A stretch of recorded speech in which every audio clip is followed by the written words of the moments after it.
Yeah, yay, education. So my name is Kat Atwell. Hi, everybody. Welcome to Ignite Denver, the first of 2021 in our post-COVID apocalypse world. I'm very excited to have all of you here. Like I was just saying with mental math, I've been doing this now for 80-ish, a long time. And I started out as a speaker, and our community has grown exponentially. Our community of volunteers, the committee, as one might call us, have grown pretty tight-knit over the last several years. Can we go ahead and I don't know how many different ways to say my name. I'm Kat Atwell. Oh, we're really just starting. Okay, so, hi everyone. My name's Kat. Who here, by a round of applause, has been to an Ignite Denver before? And who's here for the first time? Whoa! Well, thank you. I'm very excited that you're here because it's a weird time, and there are a lot of people, myself included, who developed social anxiety over the course of the past year and a half. So I'm very proud of you for coming out of your homes, for wearing your masks, and for socializing.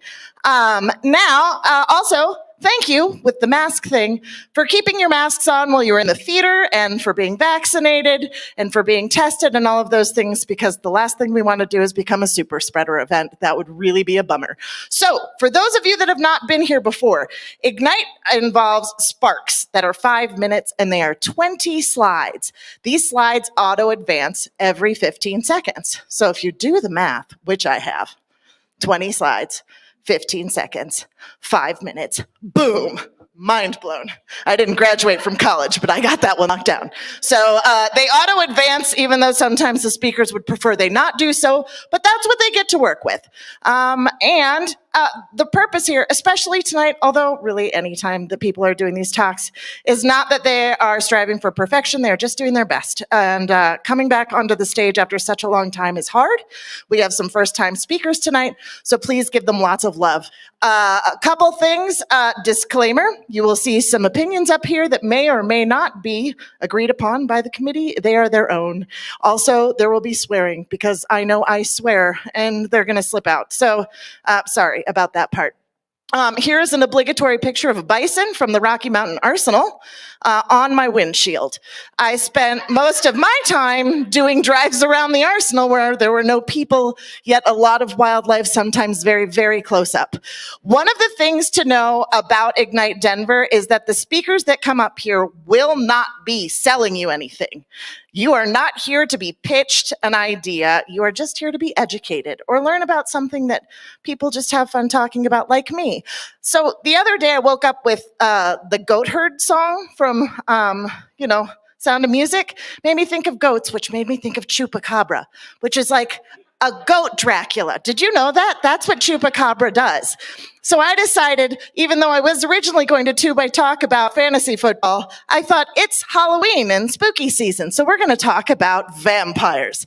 This is Count Dracula's castle. I believe it's called Bron Castle. If it's wrong, tweet it.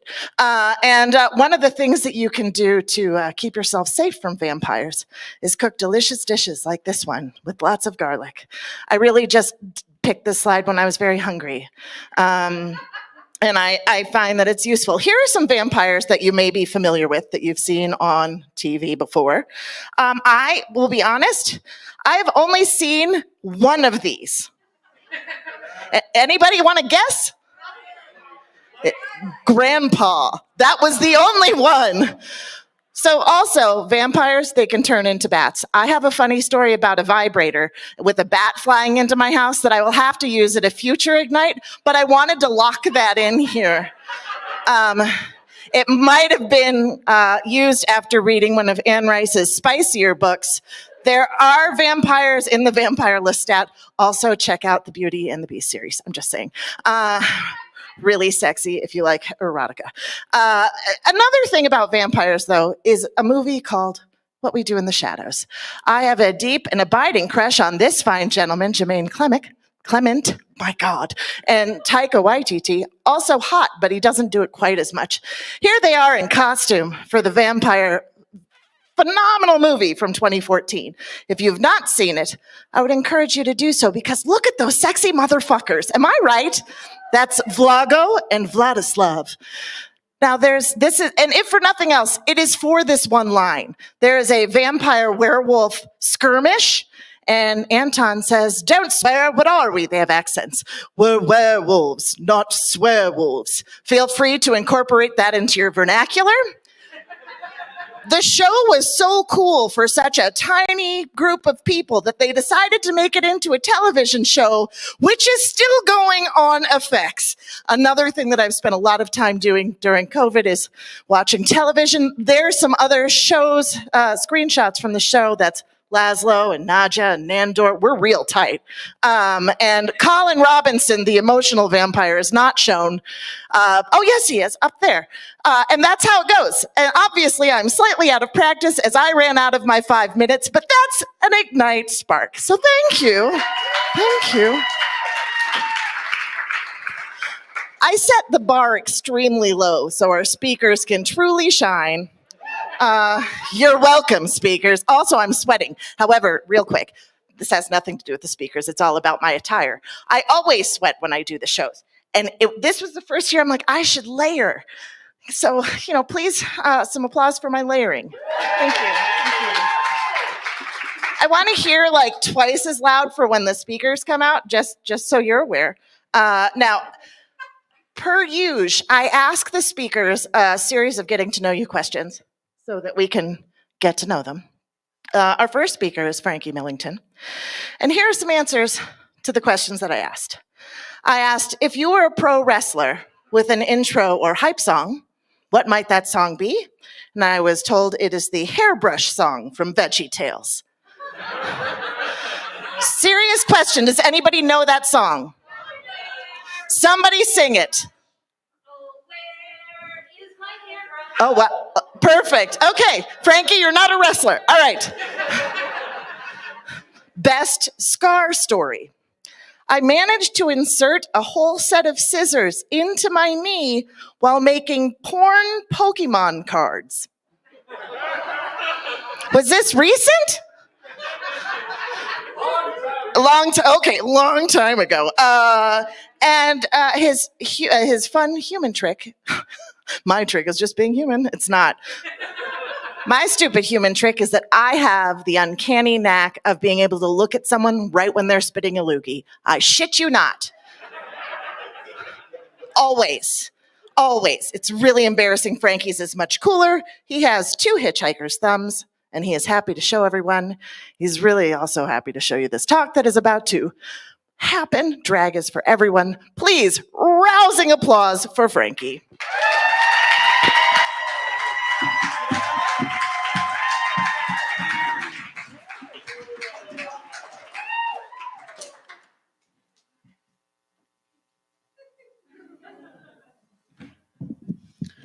The library is now open.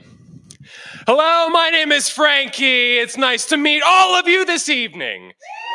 Tonight, you're going to learn that drag is for me, for you, for everyone in this world. Gay, straight, undefined. It's about community. It's about excellence. It's about looking fucking snatched like those drag queens on the cover of Entertainment. Give a round of applause for those drag queens. But in all seriousness, just so you know, I'm not a hack. That's a picture of me with my drag mother the night she adopted me.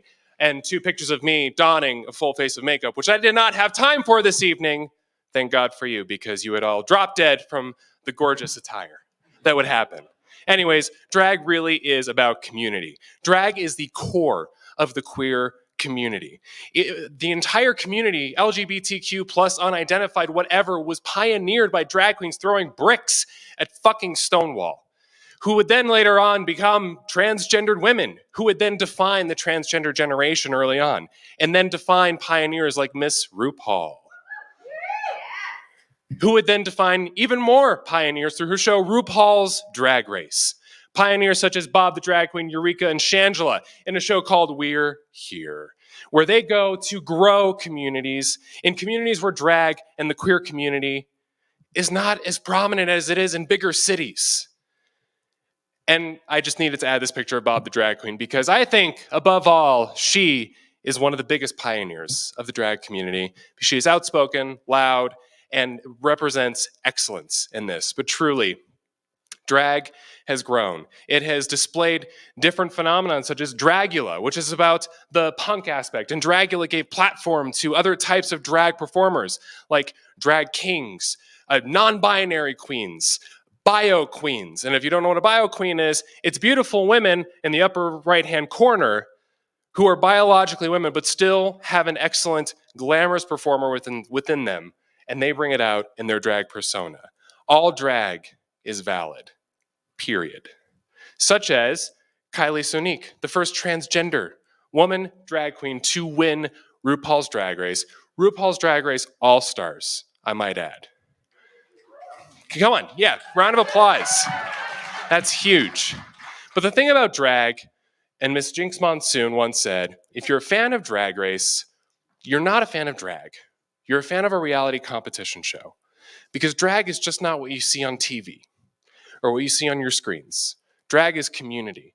Drag is in your local towns, in your local bars. Drag is that person who's hustling through duct tape and pads and wigs and glitter to get their asses out on stage for you.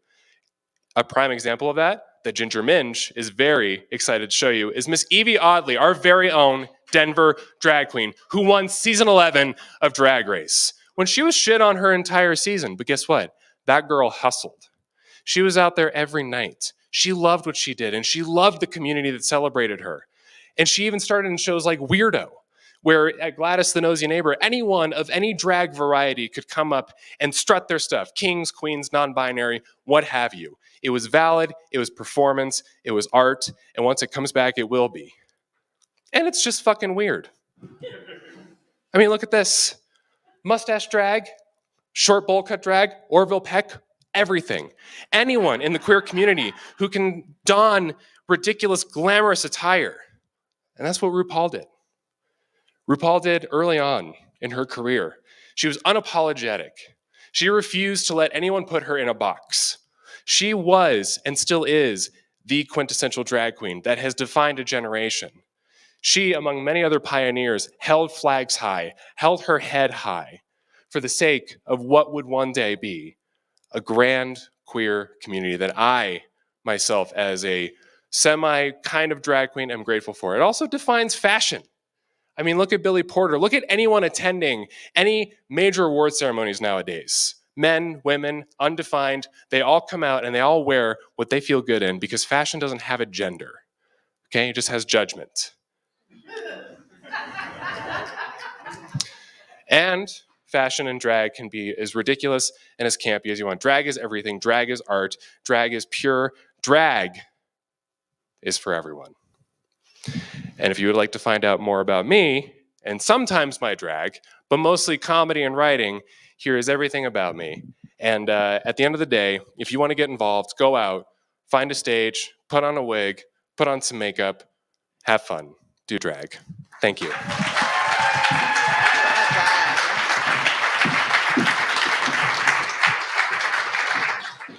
And in juxtaposition of his fantastic shoes, I bring you my child's combat boots. Like, what's going to be comfortable yet kind of trendy? This is what I got. And my fancy Target shirt that is layered. Okay. So we are live tweeting, by the way. So if you decide that you want to hop on, again, any of your social media with something other than pictures, like a witticism or a compliment or, wow, the Bug Theater is great, feel free to include hashtag Ignite Denver. We would appreciate it. Our next speaker I found on the internet. No kidding. I did not know him before. Who here, aside from myself, decided TikTok would be a good idea during COVID? Okay, one other person. You've probably seen Nelson then, and he's going to tell us about some of his adventures. He did say that his favorite local food is pizza from Benny Blanco's. So I haven't had it. So I asked this question just so I could get ideas for where to, woo, bless you. Yeah, anyway, so I'm so excited that he agreed to do this. He was a little nervous, so shoot lots of love beams this way. Nelson, I'm just gonna have you come out here because I don't know if I need to make this shorter. Nelson? No, everybody give a big round of applause for Nelson. Okay.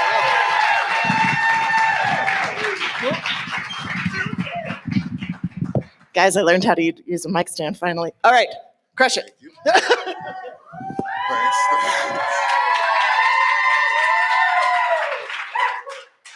How I conquered my first 14er while being fat and black, or how Colorado seduced me into loving nature. And yes, she did seduce me. I never knew life could be like this until I moved here. Most of my life, I've been over 300 pounds. I had a couple of serious injuries to that, an ankle dislocation that still affects me to this day, and a surgically repaired knee. I knew if I was gonna do something like this, I had to start off slow. Mother Nature, ooh, she's a bad broad for sure. She started me off slow, mostly with some bison drives at the Rocky Mountain Arsenal, over 13,000 acres of wildlife and wildflowers, free and fun for the whole family.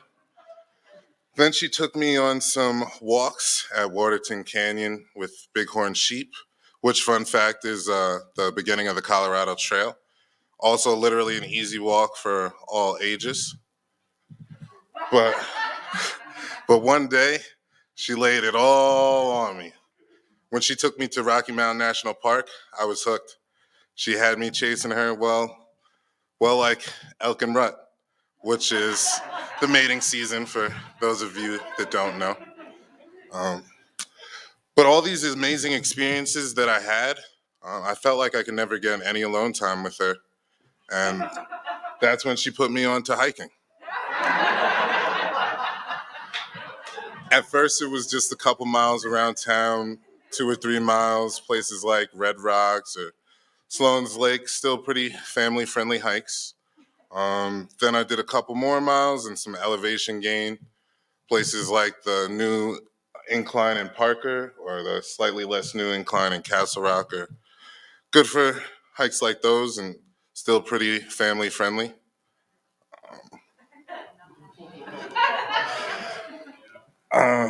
But before you knew it, I was hiking mountains. On every hike I did, I saw children ages 5 and up and adults over twice my age going further and faster than me. Really just kept motivating me to go further and get better. I've literally seen an 80-year-old man hike the incline twice before I made it up. So yeah, I knew I had to step it up. I found myself saying, I just want to be like that 5-year-old when I grow up. So I stepped it up, and it got to the point where if I wasn't working, I would be hiking or hanging with wildlife. There were times where my ankle was swollen or my knees ached, but I never gave up. I never fell out of love with Mother Nature. So I started going higher in elevation. First, around 12,000 feet at the Isabel Lake, at Brainerd Lake Recreation Area.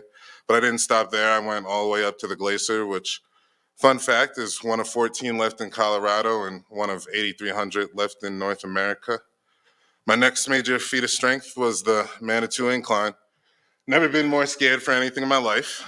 But took me 2 hours, but I did it. Definitely had 80-year-olds passing me still, but I did it. Somehow after that, I settled. And somehow settling led me to gain 40 more pounds. Felt like all the hard work I put in was for nothing. I knew I had to step it up all over again if I wanted to get back to my one true love. So back to the incline I went. Even though I was 40 pounds heavier, somehow I did it about 15 minutes faster. Still watching 80-year-olds pass me though. Next up was a 13er at Mount Snicktail, right on the Continental Divide and real accessible for all you fellow day trippers out there. It's really hard hiking at elevation at this weight and in general, but I did it begrudgingly this time. I did it. Well, you know, it's after 13. Had to do a 14er.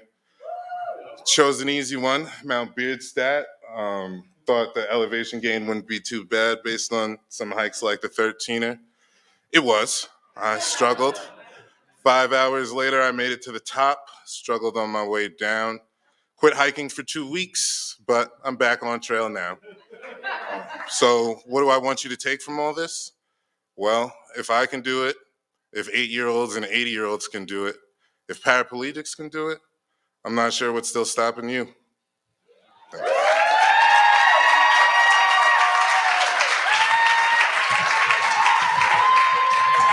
You can go down that way, or you can go back that way. I found him because I was searching for Manitou Incline inspiration, and Nelson has, I haven't looked lately, but over 43,000 followers on TikTok. So, by the way, just by applause, how many people have done 14ers? That is amazing. If anybody wants to shoot me a tweet or text or just pat me on the back and go, it's possible. I loved when he said, I did one of the easier 14ers. That's wrong. Okay. Anyway, I was really inspired, and I hope you guys were too. Next up is another gentleman that I accosted at a party this time, not on the internet. He's from Kansas City, and I'm from Kansas City. Do not boo. Okay, you weren't going to. See, because you're loving people. But yeah, so we bonded. We're very friendly. We will want to hug you, but won't. I'm really working on not hugging people right now. So questions and answers from Zach. His most embarrassing fashion trend that he committed himself to was Junko jeans. And he said he's not sure if it was a trend so much as a waste of money, but it was a phase. Just out of curiosity, who has no idea what the fuck I'm talking about?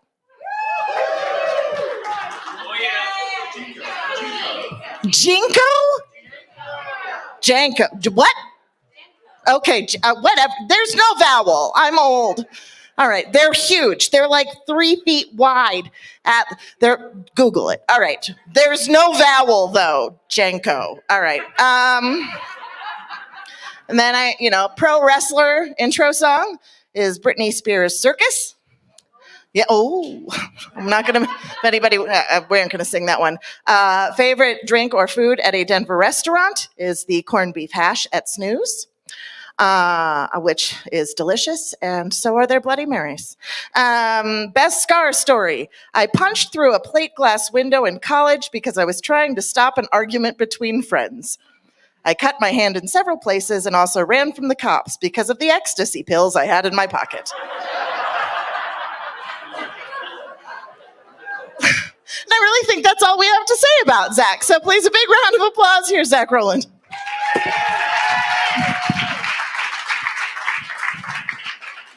Thank you. All right. Britney Spears was destined for greatness. At a very early age, she donned our TV screens as part of the Mickey Mouse Club in the early 90s. And by 1999, she had a record contract with Jive Records. Her debut album, Baby One More Time, debuted at #1, went platinum twice, and sold 10 million copies, making it one of the most successful albums by a teenage artist. Follow-up album, Oops, I Did It Again, aptly named, also debuted at #1 and was really awesome as well. So as you can see, Britney was getting along pretty well. Things were going good for her. And this is me trying to go platinum, not working as well. So Britney was now sinking into this role in the public eye.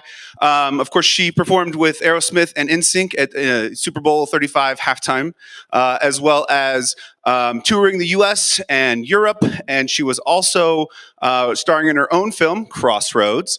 And she also went on to do a campaign with Pepsi that helped to promote a positive body image because she wanted people to feel good about themselves.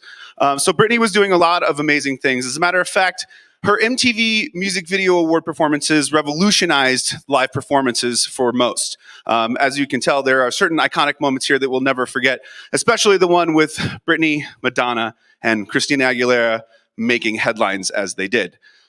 So as it went, Britney was really crushing it, but eventually tragedy befell her, and she had a public breakup with Justin Timberlake, which was really awful and led to other awful, terrible relationships, 2 marriages, 1 annulment, 1 divorce. Jason Alexander and Kevin Federline both really benefited from their relationships with Britney, but that just made things worse for her. The paparazzi was constantly hounding her. People were scrutinizing her behavior and the way that she was living, especially when the capacity that she was raising her children.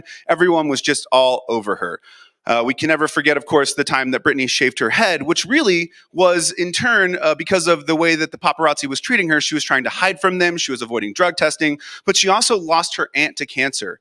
And so she wanted to show compassion by doing such. In that same year that she lost her aunt, she came out with one of her most critically acclaimed albums, Blackout. It's one of critics say one of the best. That's my version of Blackout. I don't think it quite fits as well. But nonetheless, things just continued to get worse for Britney. She lost her children to Kevin Federline in a custody battle, and she was placed into a conservatorship that was overseen by her father, Jamie Spears, and attorney Andrew Wallet. Now, they had complete control of her assets. I mean, everything. And they made it bad for her. They were very constricting and very controlling, but Britney still went on, and she made TV appearances. She continued to make albums, and she tried to find her footing in this new conservatorship. So what is a conservatorship? Basically, it's a person who's appointed by a court to oversee life decisions for the conservatee that can include food, clothing, medical care, and where they can live. As a matter of fact, sometimes there's even states that allow you to put those people into mental institutions against their will. Of course, we know the hashtag Free Britney movement has really brought light to all of this. It's a very rigged system, and it's very corrupt. And so there's now people that are really trying to help these women, such as Britney and many, many others who are stuck in these conservatorships, and they're forced into these things, and they have no will, they have no rights, they have nothing.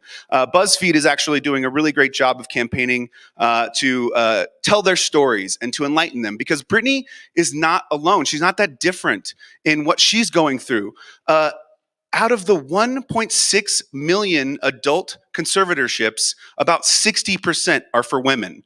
That's just way too many. That's just all of it. It's way too much. And so, as we know, there's many accounts of the terrible things that Jamie Spears has done. One of the bodyguards even said that he had to record hundreds of hours of audio from her bedroom. Britney has even stated things such as she wasn't allowed to remove her birth control for 13 years. She was drugged against her will. So many awful, terrible things. Well, on June 23rd of this year, Britney went before the Superior Court of Los Angeles and pleaded for her father to be removed from her conservatorship, saying, "I just want my life back." And as you can see, there's many women who are also stuck in this same situation, which is why the hashtag Free Britney movement is not just for her, it's for them too. Now, on September 28th, Britney finally got her father removed, and the hashtag Free Britney movement has really come to show us that we need change as women's rights are being threatened all over the United States and across the world. Let's get it together, people. Let's make some changes. Hashtag Free Britney.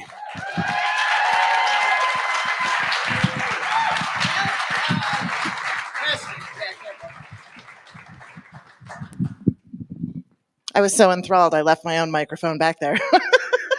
He gave me a microphone, and I forgot it. This is why I can't have nice things. All right. So, our next speaker, Britney. Man, I love that. Anyway, I did not stalk Chris, but I might now, really based upon several of these answers and the outfit, which you'll be seeing shortly. So, the fashion choice that he made that he regrets was the haircut of Detlef Schrempf in second grade. I had to look up Detlef Schrempf. He was a basketball player, is one, I guess. It's like if a Q-tip had just a surge of electrocution, and it just straight up, and his second grade self rocked it. His hype song would be the bluegrass cover of Such Great Heights, or a sea shanty, perhaps a Gregorian chant, or something that's really going to stand out as not being a jock rock jam. He recommends the sandwiches and salads at Moxie on Broadway. just very high quality and tasty at a reasonable price. As far as injuries are concerned, he definitely once swung over an arch over a gate, Indiana Jones style.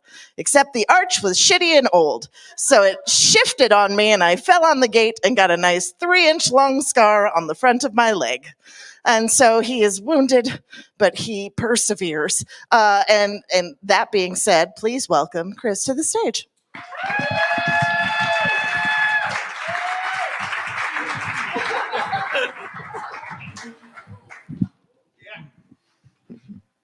The way we've built our world defines how we civically engage. And tonight, I'm going to talk protests. For starters, why do people protest? Well, there's a feeling that you're not going to get what you want through the system as it is now. You've got to take some sort of direct action. You've got to, really fight the status quo. And how many people does it take to make change? It takes around 3.5% of the population actively protesting to really guarantee change. You can be successful with fewer people, but that's a really good number to shoot for. Now, how do you build that 3.5%? Well, you go network. You talk to friends and coworkers if you like them. Maybe don't talk to them if you don't like them. But you go out and you go be visible and you go protest. We know that protests work just kind of intuitively through learning about history, and there's also empirical academic research about it too. Protests are a display of power, and they're also a sales pitch for more members. So tonight, I'm going to talk a couple of types of protests: gathering versus obstruction. And let's start with gathering. On the first night of the George Floyd protests in Denver, people without organization, just spontaneously, came together at the state capitol to demonstrate. No one told them where to go. They just knew because it's very centrally located. It's in a very dense, very walkable part of Denver. And that was just, you didn't need to be told. A few days later, after there was more organization, people met at the state capitol, marched to the Performing Arts Center, marched back. So that's gathering. So what about obstruction?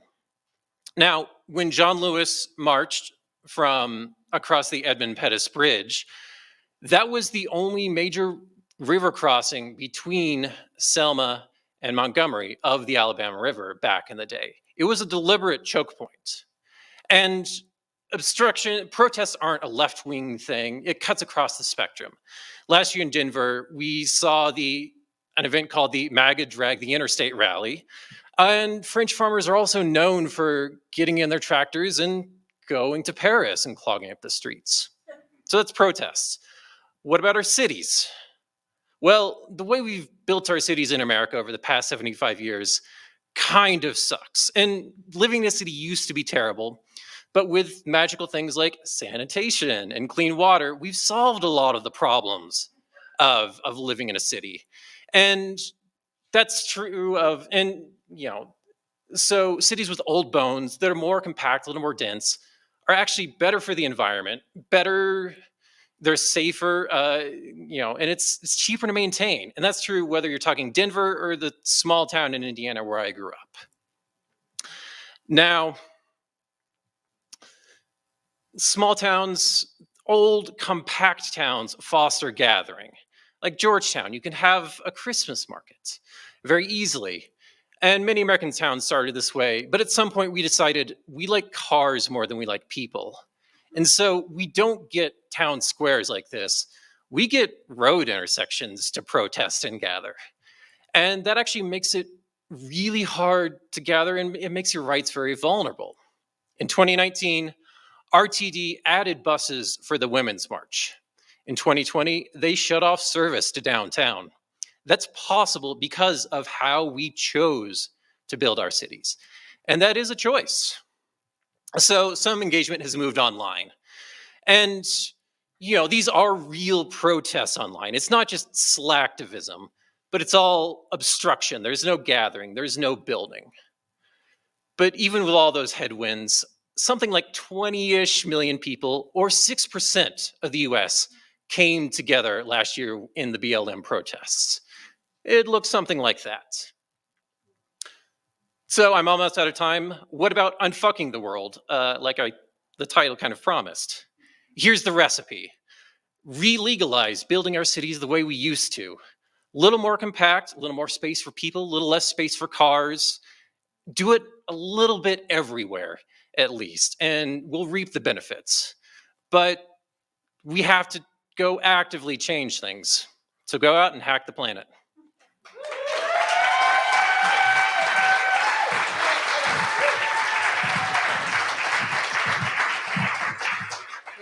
Whoops. Yeah, there we are. Why are you wearing a costume tonight? This is it's a Wednesday, right? Okay. No, this is just my normal Wednesday. Did you guys see the wings? Check the wings on the back. Yes!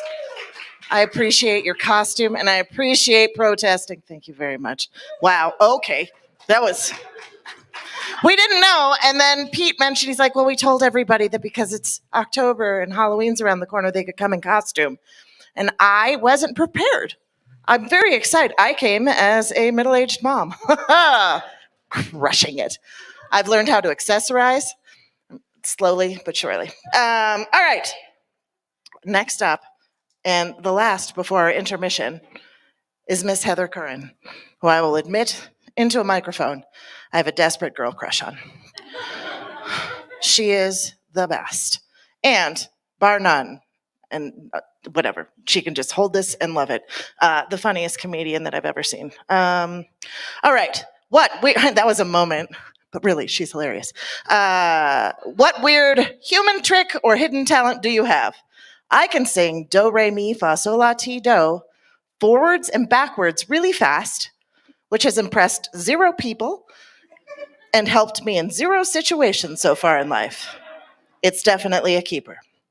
You're a pro wrestler. What's your intro or hype song? Pump up the jam. It taps into the adrenaline and choreography of my middle school jazz dance recitals, which coincidentally also impressed 0 people. Please welcome Heather to the stage.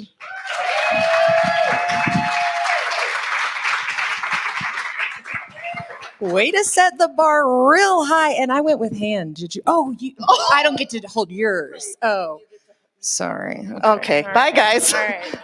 Hey, y'all. Tonight I'm going to talk about mindfulness because I have a real pulse on the hot topics that keep an audience on the edge of their seats begging for more. Mindfulness is defined as the training of our mind to focus on the present moment non-judgmentally, with things like curiosity, compassion, amusement, and gratitude, which from this point on will be referred to as CACAG. Now, training our mind is important because, no offense to minds, they're all drunk bandits, delusional from believing every thought they have, no matter how ridiculous. And let's be real, there's gonna be judgment, okay? As humans, judgment is integral to our survival, as is it integral to our daily discontent. Oh, judgment, you double-edged scamp. CACAG can help us ease the judgment that we have for ourselves and anything else that might come up, which is important because, plot twist, once you start being mindful, things get more uncomfortable at first.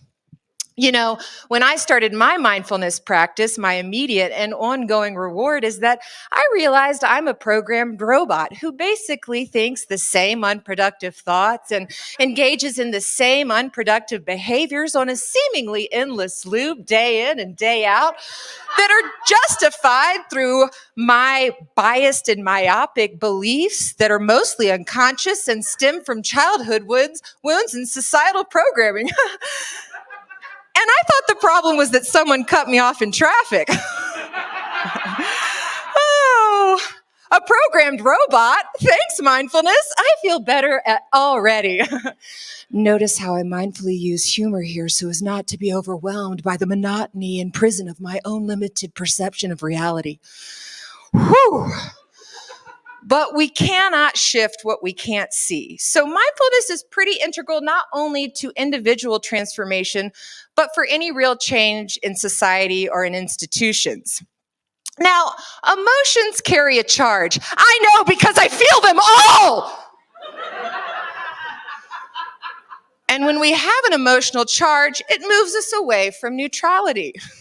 Now, we live in a highly charged society that frowns upon neutrality. You better pick a side and pick fast. But neutrality isn't constant. It's a space we can go into to be more open to what we don't yet see or understand and be a little bit less tied to what we're very sure of.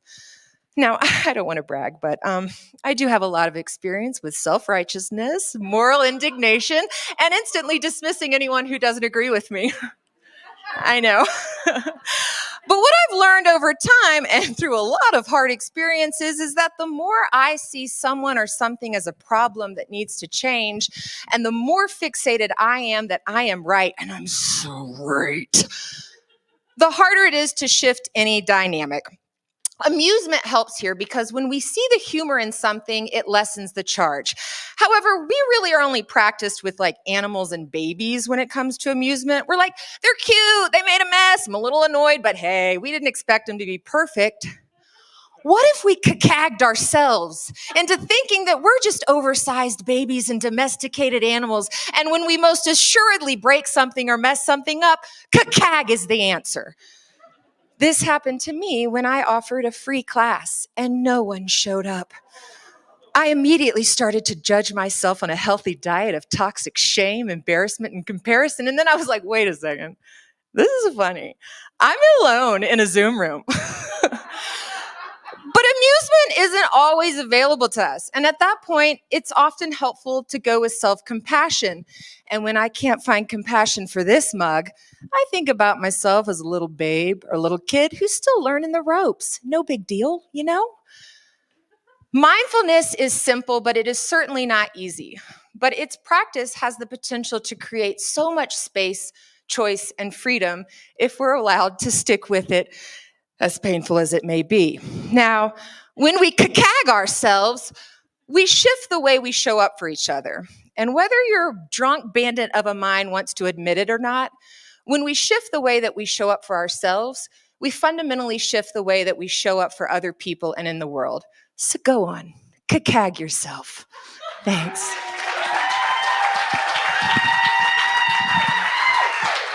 That was amazing. That was amazing.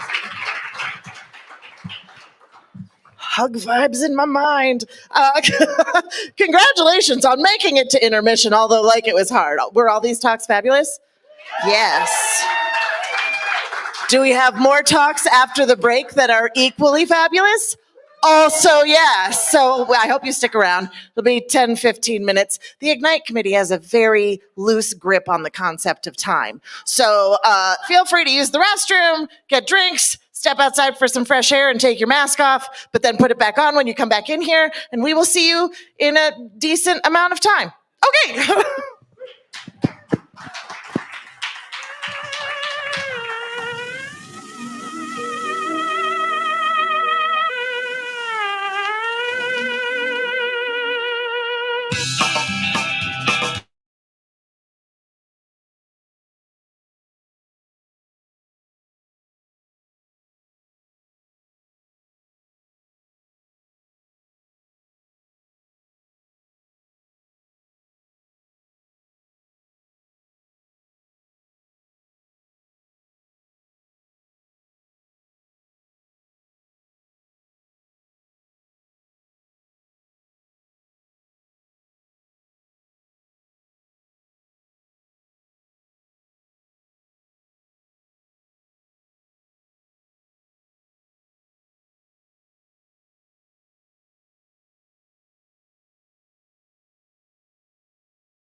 Okay, to all of you who are wearing masks and glasses throughout the show, my heart goes out to you.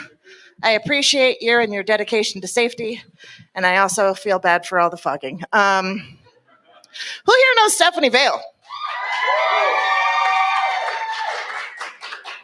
I thought so. Who here wants to know Stephanie Vale? Yeah. Stephanie is our sponsor for Ignite Denver. She is a rock star realtor and one of the kindest people I have ever met in my entire life. Yeah. So, Stephanie, are you back there? Okay, so Stephanie's back there, and if anybody wants to talk to Stephanie, her information is there. You should hit her up. Even just like for a cocktail, like seriously, she's the nicest person in the world, but also houses and apartments and condos. And I don't know how to handle the Denver market, but she does. Okay. Also, live tweeting. If you aren't doing it, please maybe think about it. If not, don't, because I'd prefer you to pay attention to the fantastic speakers, like the one who's going to be coming up who is shorter than me. Yeah, all right. Also, wait, didn't we have, isn't there someone who volunteered to do Dave? Okay, there he is. Davis, who answered my clarion call about photography, jumped in to help us out this evening. So everybody, please give Davis a big round of applause.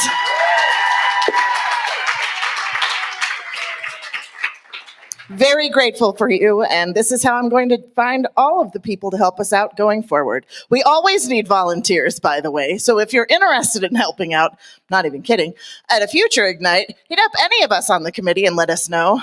If you are interested in speaking, by the way, going forward, do we have a submission slide? There it is. All right. I've only had one hard seltzer. Just wait until we get to the end of the show. So for Ignite Denver 37, which is a ridiculously high number, what we will be doing, this Ignite was actually by invitation only. What we typically do is we invite everybody to come up with an idea, come up with a very snappy title and a blurb about your spark, and then submit it on our website. Then we post them all and encourage everybody to hop on there and vote. And then we look at those top voters, maybe not, have to do a little bit of curating. If you are an acist Ray, you probably aren't going to be selected. But otherwise, and you aren't selling anything. So some people try and sneak around that. But I thought wit was a typo and it was supposed to be with. I'm just calling myself out for being a spelling snob.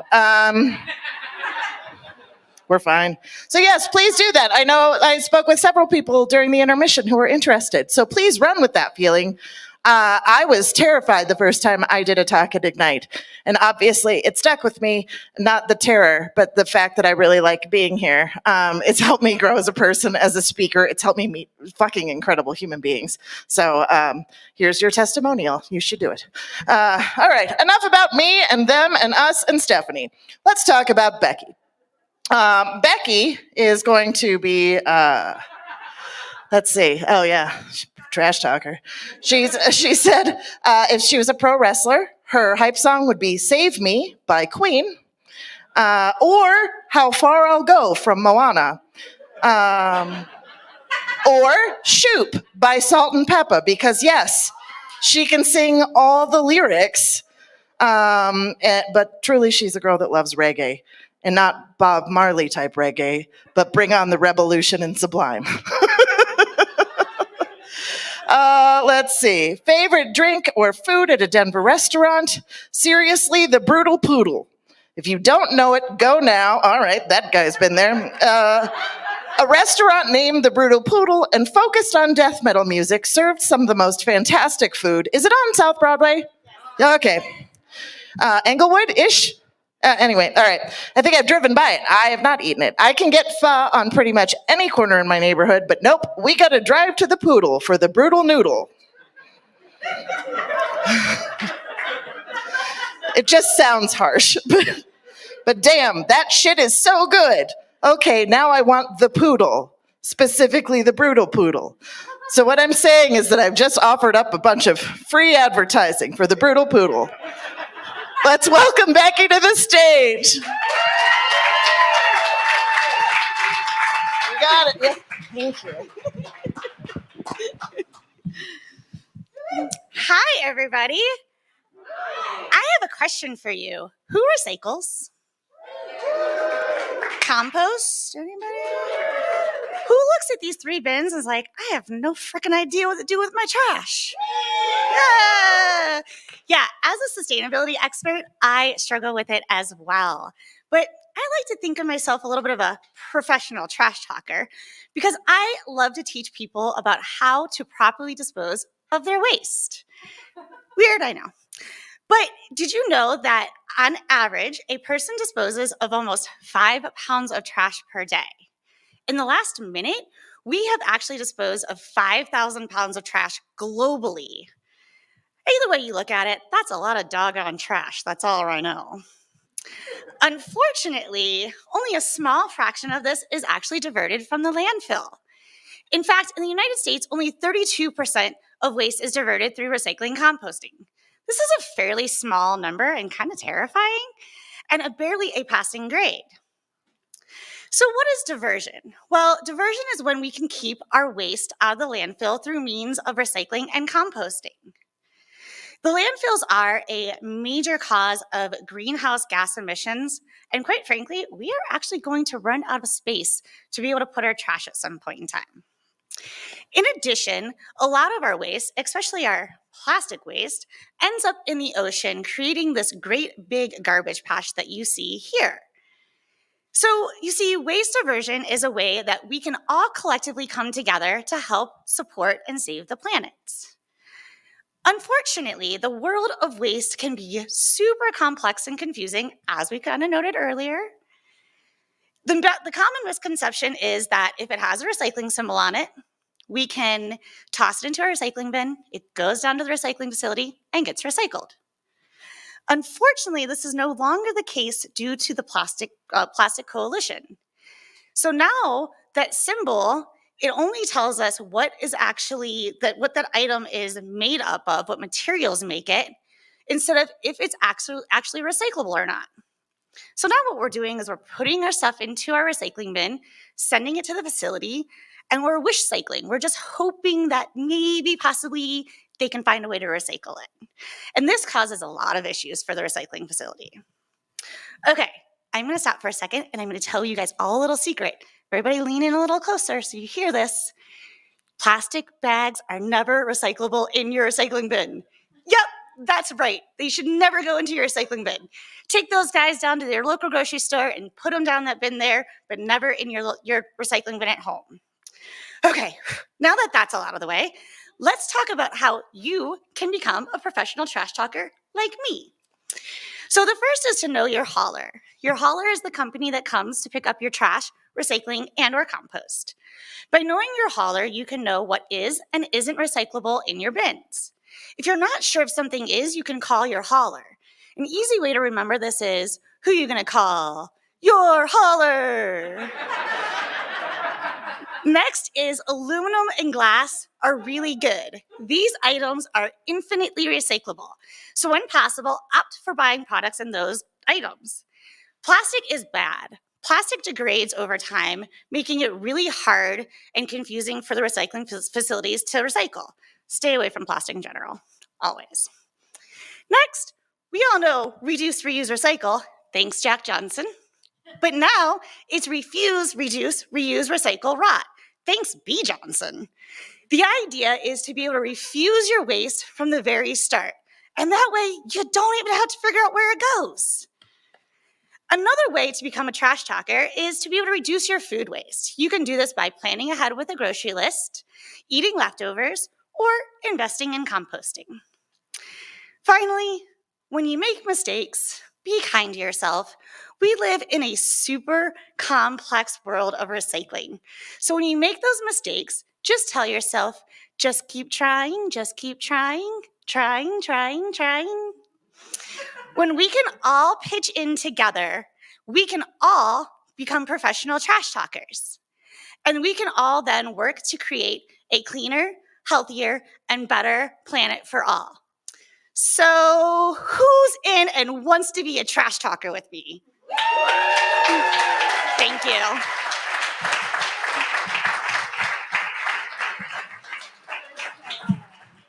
Way to go. Kag your recycling mistakes, ladies and gentlemen.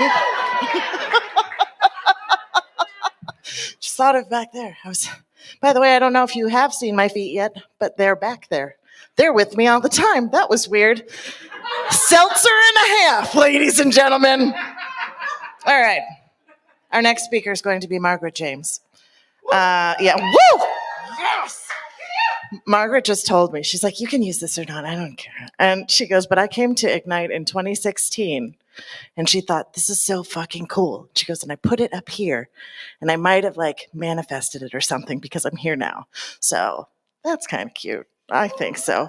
Anybody can do it. And she is a phenomenal speaker. Also has probably, no offense to the other speakers, but one of the best human tricks I've ever heard. Definitely better than mine. The hawking. I know where everything is in any grocery store, regardless of whether or not I've ever been there before. So if anybody wants to take a grocery store trip, hit up Margaret, and it'll be like a magic show. She also said her the food and drink in a Denver restaurant, I'm probably going to mispronounce it again, is the queso at Tecaleño. Is that right? Okay, in Lakewood. I don't know, but I'm down for cheese. That I'm going to put on Twitter. And then she broke her pinky while running with her dog, as one does, and had to have surgery and was in a cast for 3 months and was conveniently in yoga teacher training. So the only classes that she could take were these slow, restful classes.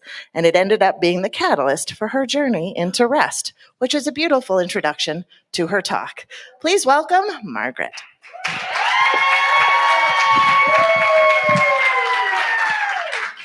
Here we go. All right, hey everyone. So I can kind of see some of you, but who moved here to be closer to nature? Show of hands.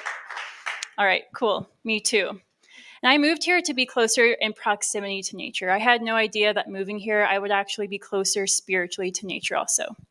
You see, I grew up in the suburbs of Houston, the far suburbs of Houston, surrounded by cornfields and boggy creeks and the big Texas blue sky. But I didn't grow up with a reverence for nature. I was told that nature was only as valuable as what you could get out of it. Profit, privacy, privilege. And so it's really been through the last 8 years of my own studies within Ayurveda and herbalism and permaculture that I really discovered a different meaning to my connection to nature. And these 3 healing modalities I'm a part of say that we are nature. We are not separate from nature. It's not just the 70 drive up to the forest. It's actually here right now in our blood and our bones, our fat and our tissue. And so it's really through this experience of knowing nature within myself that I understand that we are a microcosm of the macrocosm. That what's happening out there is happening within here. As above, so below. And we see this reflected in how our own fascia reflects into the mycelium network, which is also resembled within the cosmic web. How our own lungs resemble the canopy of a tree. How our fingerprint looks like the growth ring of a tree. We share 60% of our DNA with trees. It's the same ancestor. And what we've learned from that is that our health depends on the health of nature, and that it takes 21 oranges to be equivalent to one orange from the 1950s. 21 oranges, y'all. That's how depleted our soil is. And the health of the soil impacts the health of our tissues. And we live in a society now that says, I need more out of you. Extract, extract, extract. We've associated our self-worth with how much we do. We've derived our self-worth from the titles that we hold, the money that we make, which means that we have no intentional white space to be able to check in with ourselves. What really matters? How am I, really? And so it's really through the practice of rest that we can see, am I living in alignment with my values? And nature provides the structure for us to be able to check in and be like, oh, wow, I have all these seasons for a reason. I get to move through these different patterns so that I can connect with the deeper truth within myself. And rest is available at the bottom of the exhale. It's available every night when we go to sleep. It's available every new moon and every season of winter. That we have this opportunity to remember that rest is our birthright. And rest is also a practice of us checking in with our own personal wellness. How am I really doing right now? Because stress right now is the underlying cause for, they say, 75% of disease. Every single notification that you get on your phone takes 20 minutes for your body to recover from. How many notifications do you get on your phone? We're never catching up with our lives. And so then we start to see that our own health is intimately connected with the health of nature. All right, so we're gonna do a practice real quick. All right, so if it feels comfortable, you can close your eyes or soft gaze, take a deep breath in, and then rumble your feet as hard as you can. And hum like a bee. All right, stop. Tune into sensation. Notice that vibration. That same vibration is what is in every single living being around you. It's in your body, the people next to you. It's in the trees and the plants and the birds.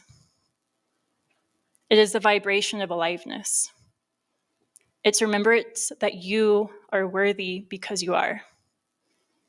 That you belong here as you are. Yes, even that part.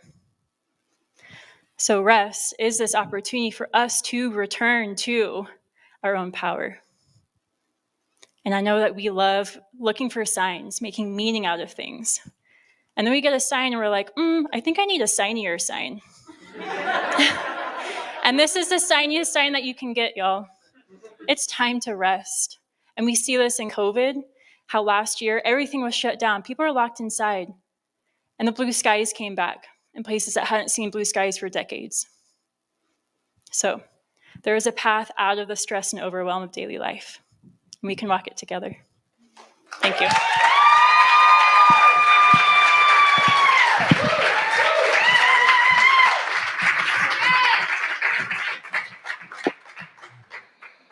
And now we're going to hand out Snuggies to everybody in the audience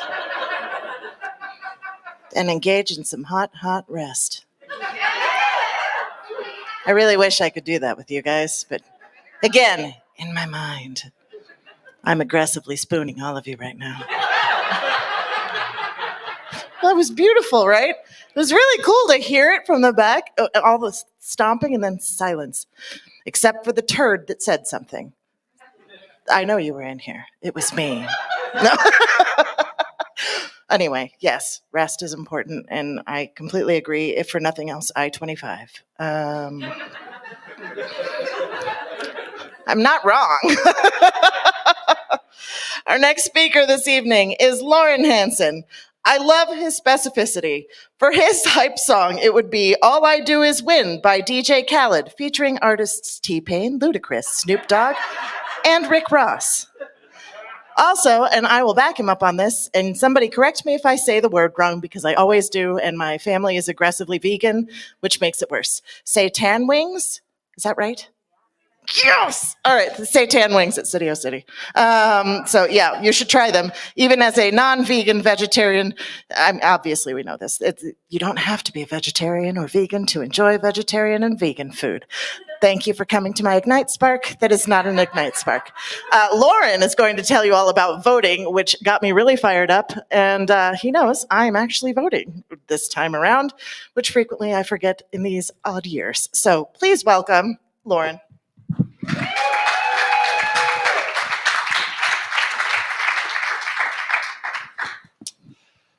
5 years and 1 beer to go. I voted in my first election in the state of Colorado, in the great county of Arapahoe County, the home of John Kerry and the death place of the Colorado cannibal, Alfred Packer. I love Colorado in the ease that it gives for you to vote. You get your ballot mailed to you. You can put it back in a drop box. You can put it at a polling place. You can even mail it back in. And it's such a wonderful thing. But I was just thinking to myself, how could we improve elections in our own city? In Denver, a city with 85% turnout in the presidential election last year. And the thing that I thought about was the state where we have lovers and tobacco from, Virginia. Virginia votes for their state house races in odd years. So they often have very low turnout, as evidenced by the purple bars in the odd years, for some of the most important elections that they have over the course of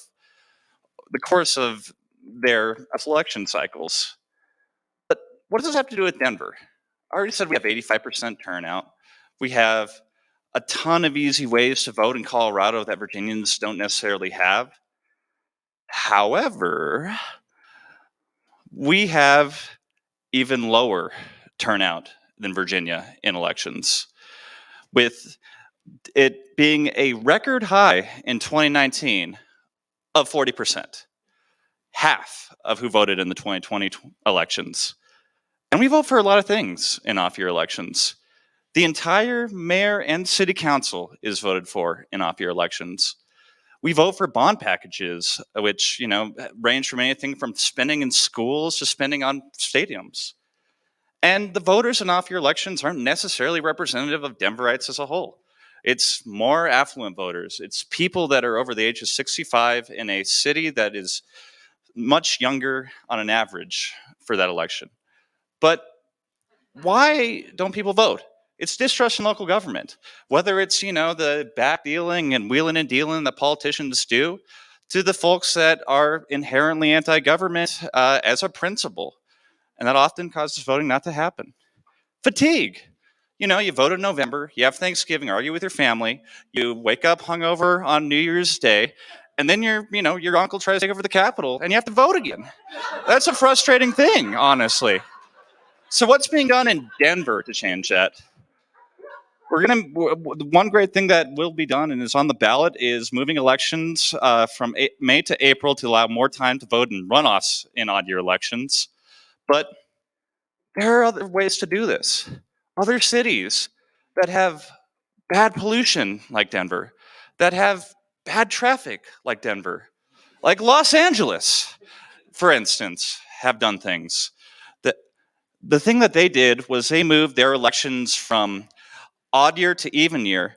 And as you can see, they quadrupled their turnout using Kevin Bacon's star as a point of reference in 2020. How could we do that in Denver, though? We can use something called an initiated ordinance, which is essentially a citizen-led ballot measure to change these election times. And these are the kind of measures that you'll see people that are, doing surveys in front of King Soopers doing. The kind of person that hangs out outside of a concert and tries to get you to sign something. Those are things that are powerful that could change election years from odd to even. But while we still have odd year elections, just remember to tell your friends that an election is going on, because there are 13 ballot measures at the local level and 3 at the state level. These are things that matter to people. And just to give you perspective, this mailbox is about 4 blocks away from here. So if you have your ballot, you can turn it in right here. But it's just important because this is all really close and really easy to do on off-year elections. So I just want to let you guys know, you want to vote on or before November 2nd in 2021, before 7 p.m. on election night if you're in line in a polling place. And then remember to vote in the midterm elections. If you want to have more information about who I am and where I'm at, my name's Lauren. You'll probably see me in a bike helmet and on a bike throughout Denver. That's my email, that's my Instagram, and then that's my Twitter. And go vote, please.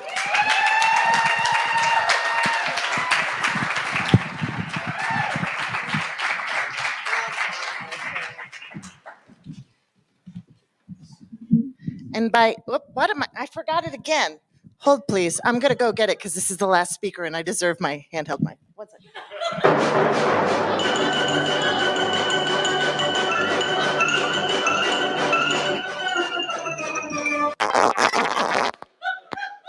Thanks, Alex. Yeah. By the way, the Bug Theater does some really amazing shows, and the owner is kind of an asshole. So don't let that stop you. I'm just kidding. No, this is one of my favorite theaters in Denver, and they put out some seriously good shit. In addition to their plays, they have the Grolics here. They have Freak Train and just some really great stuff. So check them out online, or just drop by and chat with Alex whenever, at all hours, forever. I'm winded from running 15 feet away. Right. Ladies and gentlemen, we have made it to the final speaker of the evening. Amazing. We're happy, but we're sad. I will let you know, I just want to put it out there. We did have another speaker that had to pull out due to illness, who will be at a future Ignite, Jenna Ozels. If you have seen her speak before at Ignite Denver, you know what a powerhouse she is. So just send happy, healing, thank you for staying home thoughts to Jenna. Our final speaker, though, is Mel. And Mel is going to talk to us about witch hunts, and I'm very excited. Now, she indicated that she said this was not a fashion trend, but I used to clip my terrible hair back with 3 to 5 multicolored barrettes on each side while my bowl cut grew out. I would wear a ponytail, so I'm not really sure how I got the severe fade on the sides. But I think it was my father cutting my hair for most of my life prior to age 12, and he's responsible. She said as her hype song, she would definitely enter to Kate Bush's Running Up That Hill to Make a Deal with God, or Tori Amos's Little Earthquakes, and feels that her indie goddess energy would intimidate others. And she said her only hidden talent is the ability to bring shame on her family name. Please welcome my friend, Mel Evans.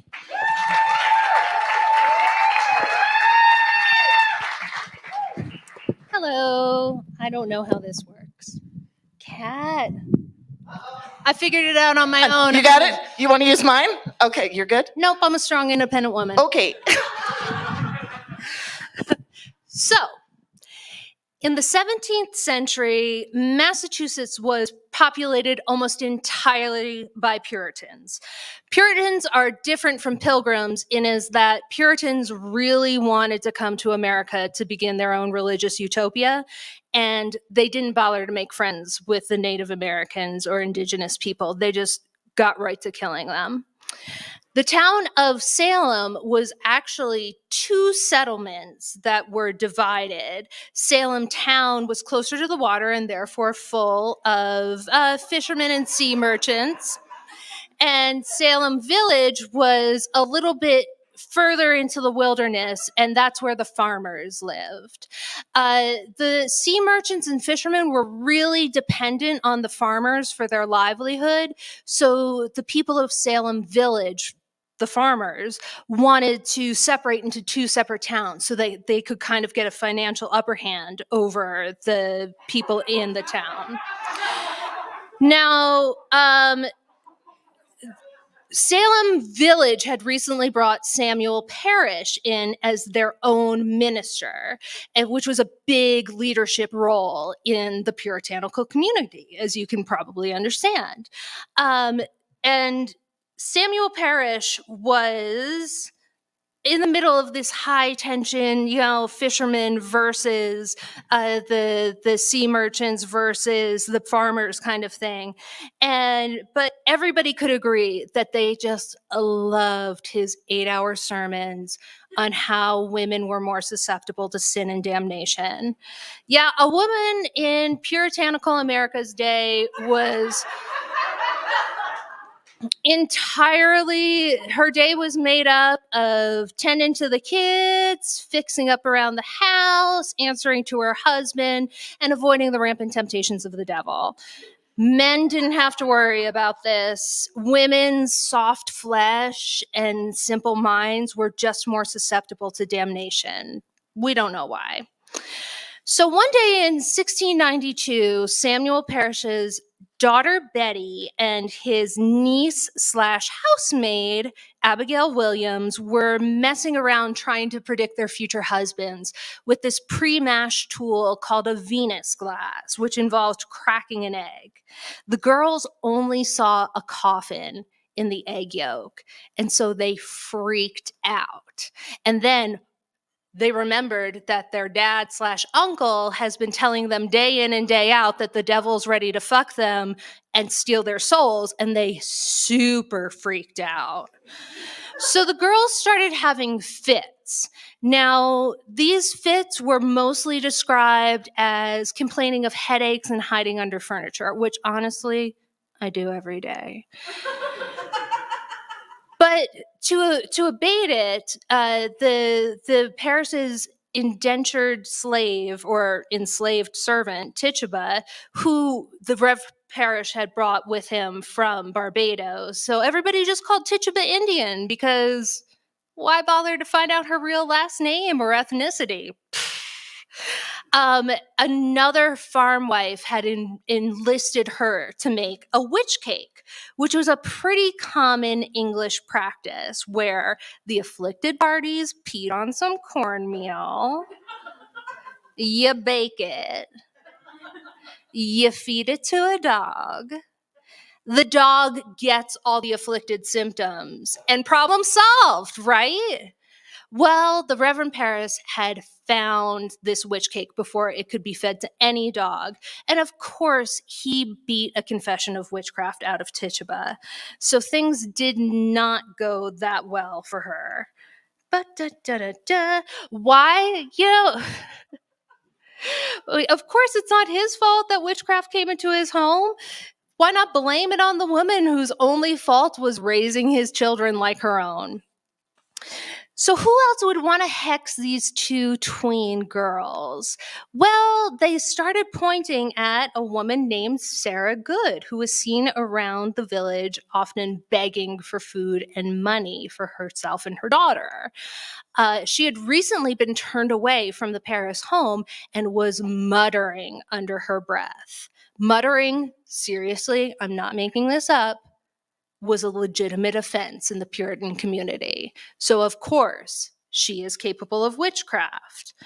And obviously, women of color and the impoverished make super easy targets. So let's point at them as witches. As the men in the community encouraged these trials, more and more girls started having fits.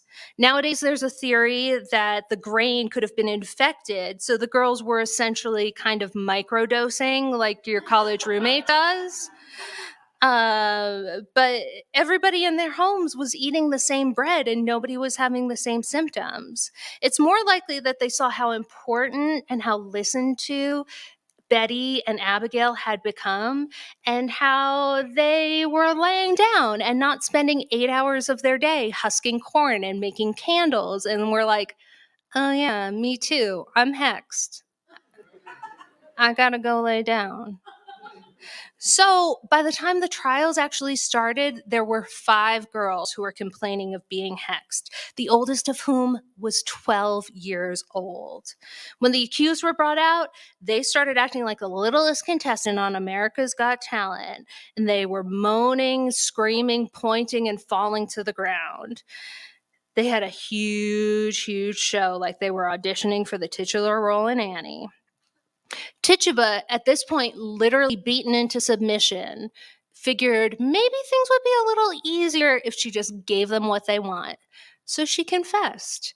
She said yes, the devil had come to her and bid her to serve him.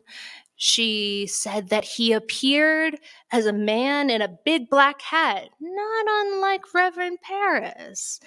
And he had her sign her name in his black book, and there were 9 other names in that book. Well, this is enough for the Puritans who are like, get you to jail. But it wasn't enough for the Sabrina the Teenage Witch Club, who were like, oh no, 9 names, let me keep pointing. And they actually went around from door to door, seeing if anybody had anything to confess. The girls were actually brought in as witch detectors to other cities. And the men in town ate this up because they pointed to all the people that they were trying to usurp in Salem town where the rich fishermen were. So, oh, I'm so sorry. They were even sent over to other towns, but the numbers didn't stop at 9, therefore.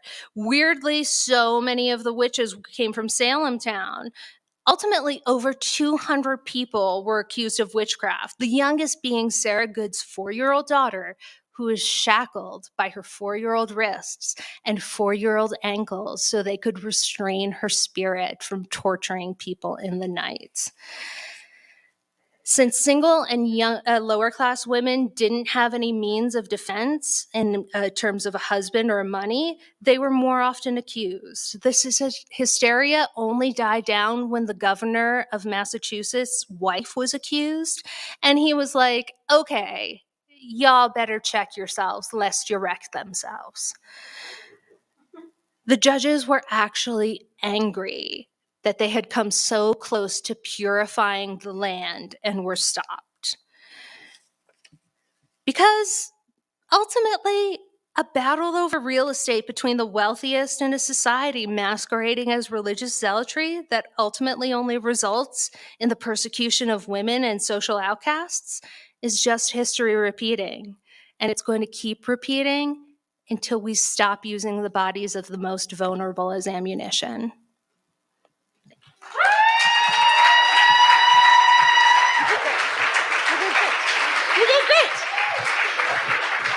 All right, ladies and gentlemen, I need to let you know Mel's talk was originally 48 hours long. And she managed to concentrate it down to only 20 minutes. Normally, yes, there's a 5-minute rule. But if you have a speaker that shows up so impassioned and just really wants to throw down, who has been a previous speaker who has crushed it, and you have someone call in sick, you let them keep talking because we may or may not agree with the message that she is communicating to all of you this evening.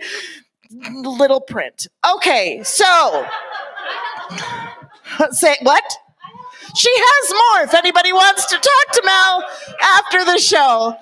Folks, we've talked about everything from voting rights to trash, to falling in love with Colorado, to drag, to lots of other things because now I'm too down in seltzer world. And I hope that you had as good of a time as I did meeting these brilliant people, hearing what they had to say, cacagging. Yeah. Did everybody have a good time? I mean, could you humor me? And could we amp it up just a little bit more for the speakers? Yeah. Actually, you know what? If it's possible, could I have the speakers come up here? This is unplanned. We made the speakers do improv exercises before the talks tonight. It was funny. All right, so I'm just going to come in the back because you guys see me all the time. Keep going. All right. There. Yep. Good? Yes. Please applaud the shit out of these.